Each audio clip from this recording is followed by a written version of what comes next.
Hello again. This is day 6 in Cannes. Just about to do an interview with Alberto Corredor.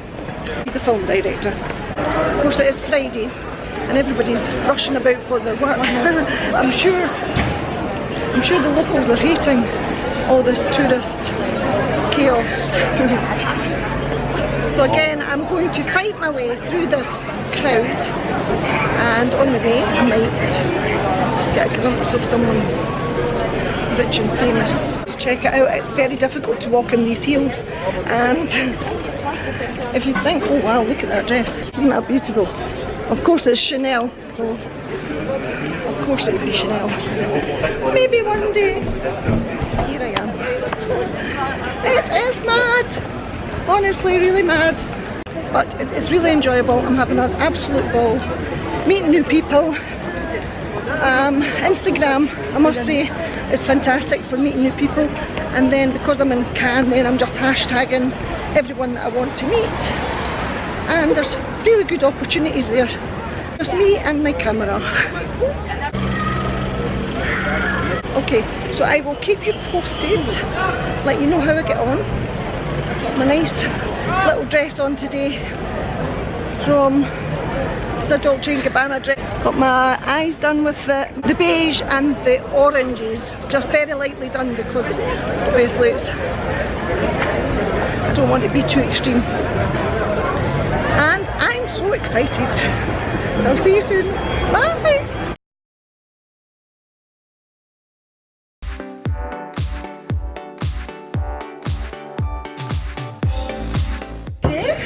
Alberto. Alberto Corredor. Corredor, yeah. Corredor or Corredor. Corredor, yeah. So you're depending on the country, yeah. Ah, right. So where is it you're actually from? I'm from Spain, from Madrid. Madrid. Yeah, born and bred there. Born and bred, but you're based in... I'm based in London now, yeah. It's breakfast time here. We're about to have a glass of wine. Yeah. Because that's what you do in France, isn't it? Yeah. You need a bit of alcohol, no? Oh yes, you do. And you know, look at the view here. It's just amazing. Yeah. Little cobbled streets. You see everybody just having a drink, nice and casual, nice and relaxed. What are you doing in Cannes? Well, I could say I'm trying to find investors for a project. You've been doing a bit of networking. Yeah, mainly networking and also looking at the financial process, because obviously coming from the creative side, you don't have a lot of contact with that, and then you realize that when you want to grow, that's the most important bit, and that's what I'm doing now, just trying to get that sorted. Baghdad. Baghdad, yeah. Very interesting film. Can you tell? It's a bit dark. It is. The idea was to create something a bit special.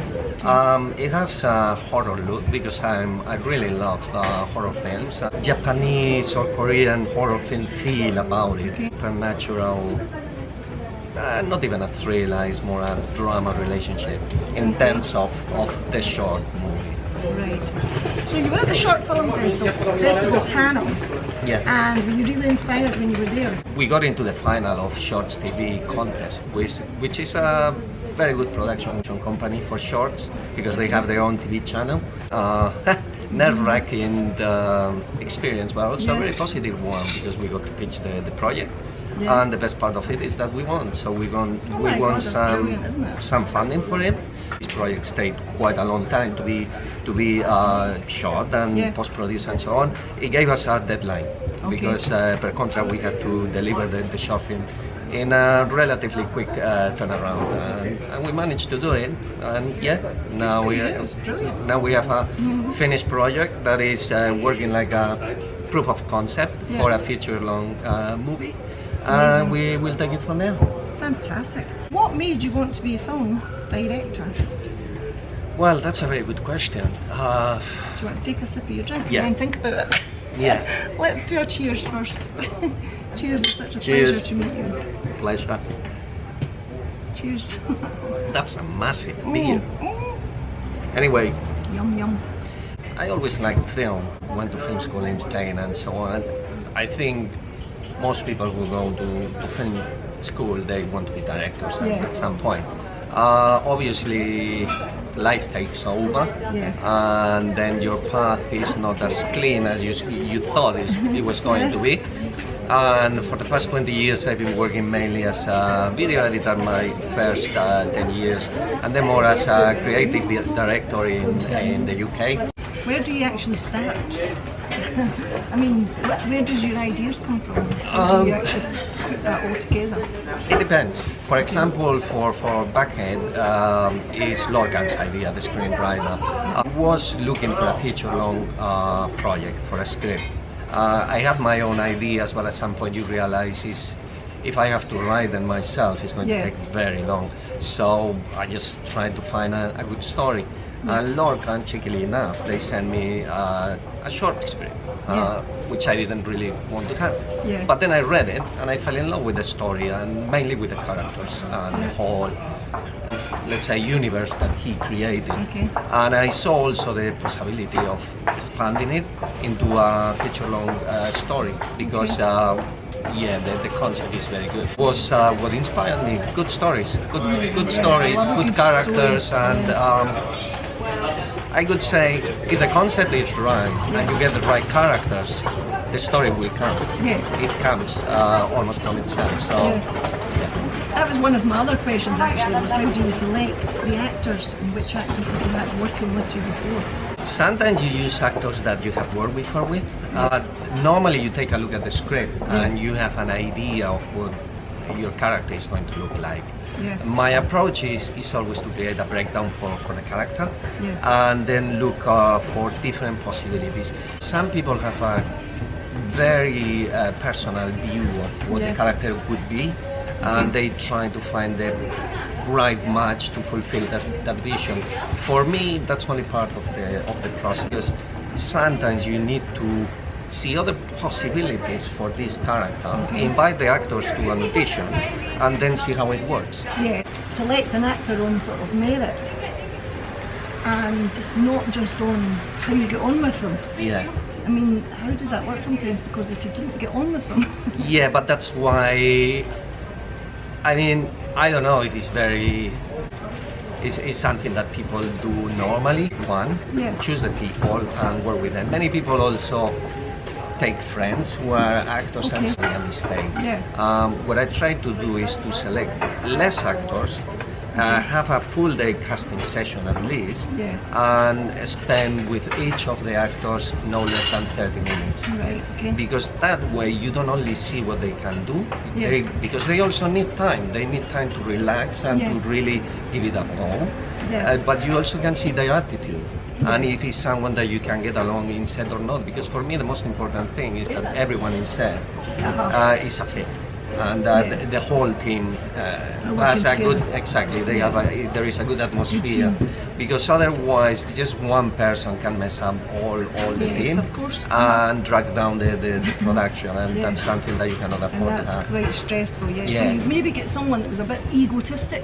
I haven't met that people, or maybe because I'm very cautious about who I select for in terms of team, crew and cast. Criteria is no ego involved, because in this business there are plenty of egos, but I don't like them. I'm just a normal guy. You want to work on merit. Exactly, and it's also, it has to be fun, because if it's not fun, what's the point? It can be very stressful when you're working on set, but you need to have the fun, otherwise why are you doing it? And the other thing I was going to ask, what hurdles have you had to get through, and did it ever make you feel that you wanted to give it all up because it was too stressful? Oh yeah, you have always done. I mean,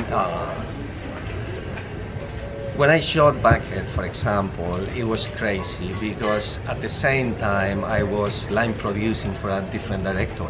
So we shot one weekend his movie, where I was producing and organizing everything, and the following weekend we were shooting my movie, which I was producing myself. So I think I didn't sleep more than 3 hours every day for a month. I could imagine.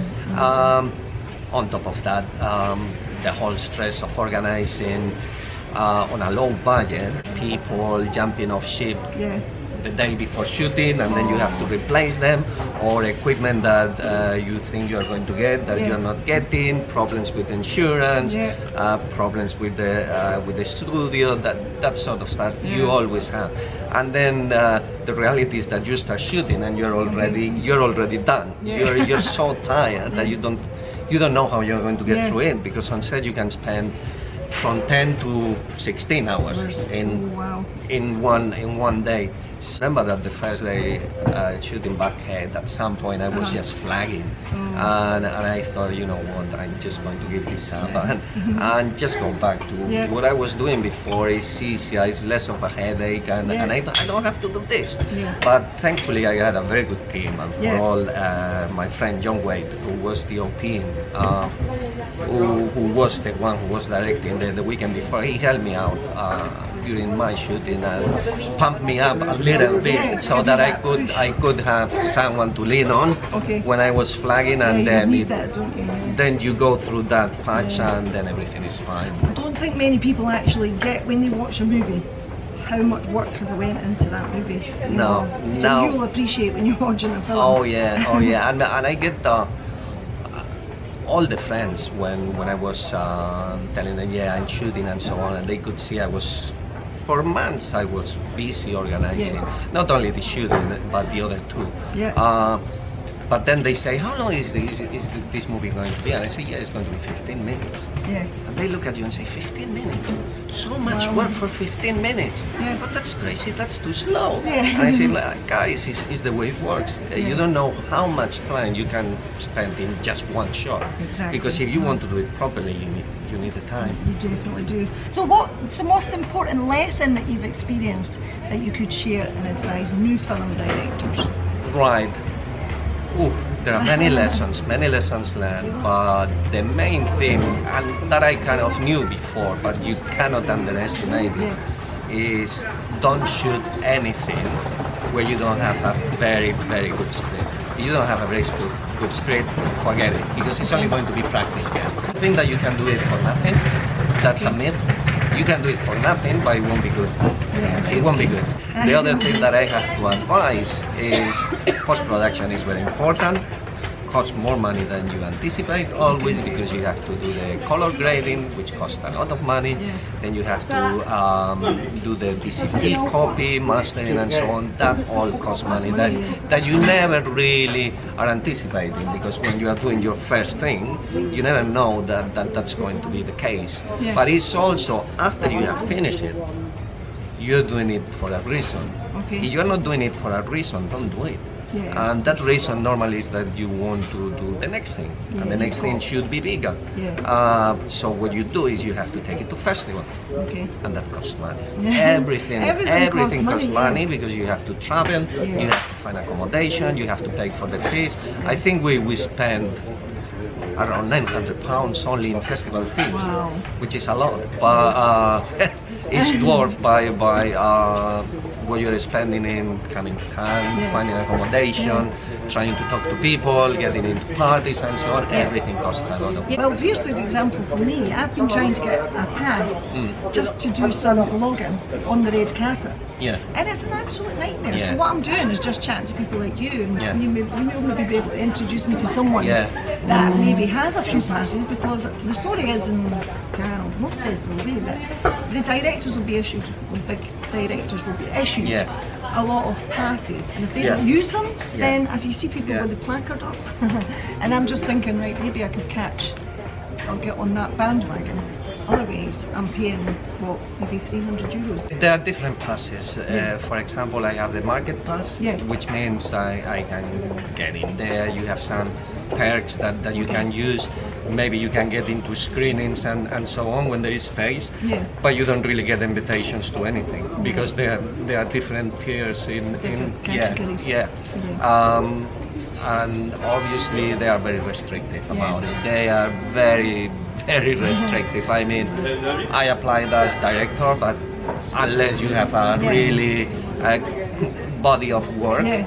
you don't get the accreditation, so then you have to apply for the market one, which is okay, it's fine. I understand that there are many people who want to get in, and you cannot get everybody in. Yeah. So yeah. So what were you doing when you were actually in the Cannes Festival? What did you see when you were there? The main thing is just go and talk to all the people who are exhibitors mainly, and then just mingle with whoever you can, talk in parties. And for example, I got the membership to the American Pavilion because it's a good place to do networking.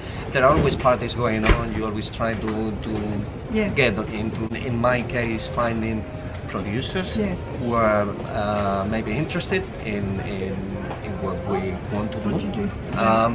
And distributors, because you also want to know if what you are doing, because I'm a very practical person, is what I'm doing marketable or not.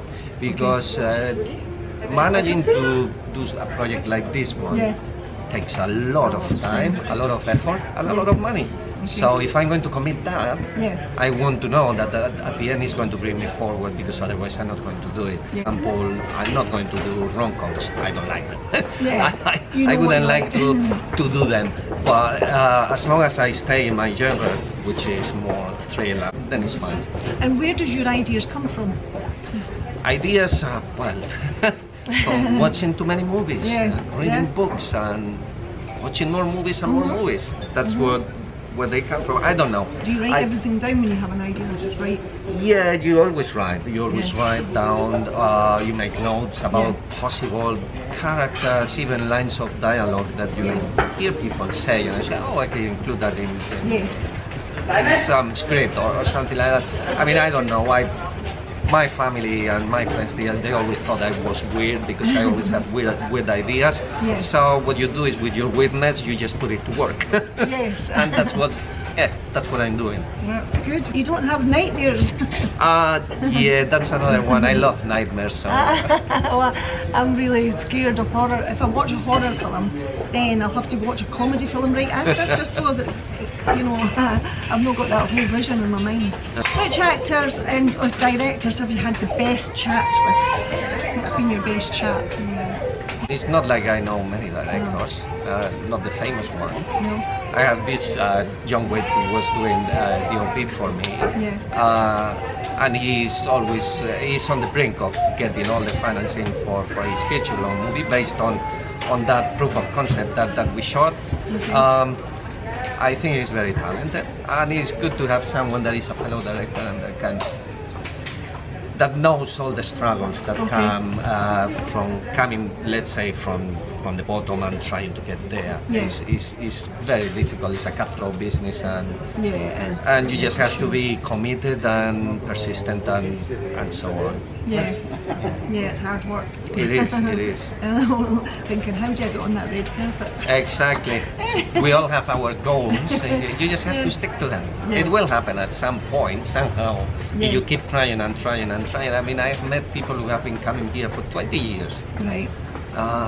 But yeah, that's commitment. That is real commitment. I don't know. It is, It's just finding the money, and if you didn't have a full-time job as well as that, then it's just too expensive.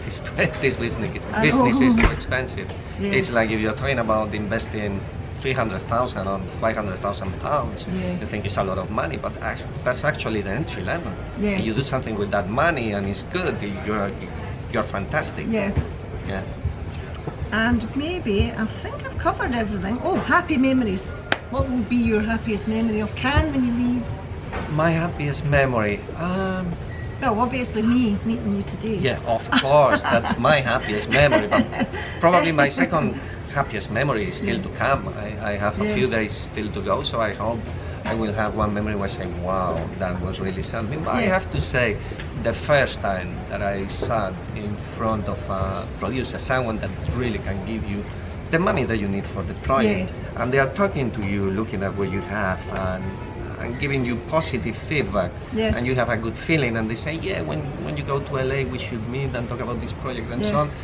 That's a really, it's something that it makes you feel good about yourself. It's like, okay, it's not this silly dream that you have in your head, but it's something that could become a reality. No, I get that completely. I get that. Well, it's been an absolute pleasure, Alberto Corredor. My pleasure. And we're going to see a lot more of your films, definitely. And the film you should be watching is Baghdad. Baghdad. Baghdad. It will be, now it's doing the festival run, but at some point it will be on Shorts TV. Yeah. And hopefully next year we can start working on the feature long version. That was great. I really enjoyed that meeting. I'm going to drink my wine now, so I will chat to you later. Thank you very much for your time. Pleasure.